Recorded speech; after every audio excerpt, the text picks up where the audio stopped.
Hello, everyone. Welcome to November. Brand new topic for the month, and it's all about employee evaluations. This is the time of year when employees are often thinking about their raise, their performance over the course of the year, how that performance is being acknowledged, whether it's appreciated. You are not the only one who is starting to make their plans for next year. Employees are starting to think about whether you are part of their plan for next year, depending upon how they are evaluated, whether they are evaluated, and whether they feel appreciated.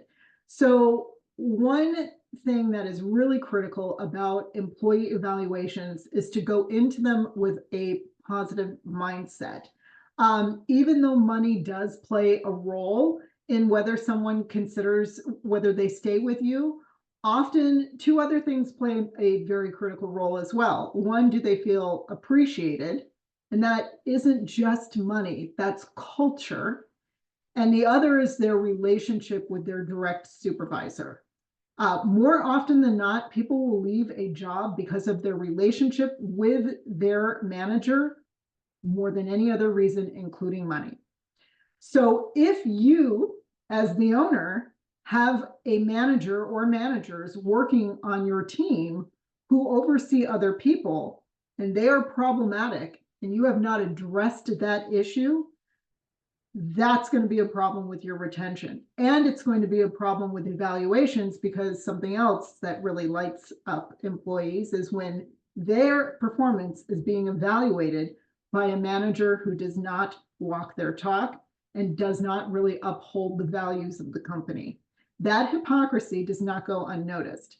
So if you are the kind of leader who really struggles with confrontation or perceived confrontation, and maybe you've let situations sort of simmer and bubble for an extended period of time, this is a good time to think about what you're going to do and how you are going to take action.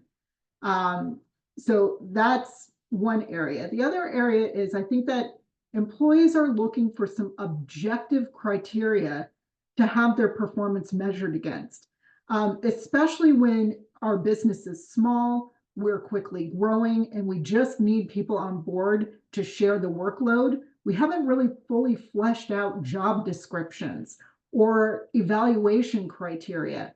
And so it's kind of like, I think you're doing a good job, whatever's blowing in the wind that day, thanks very much. Or you're kind of my problem child, despite the fact that maybe for months they weren't, and they were making really positive contributions that went unnoticed or unappreciated.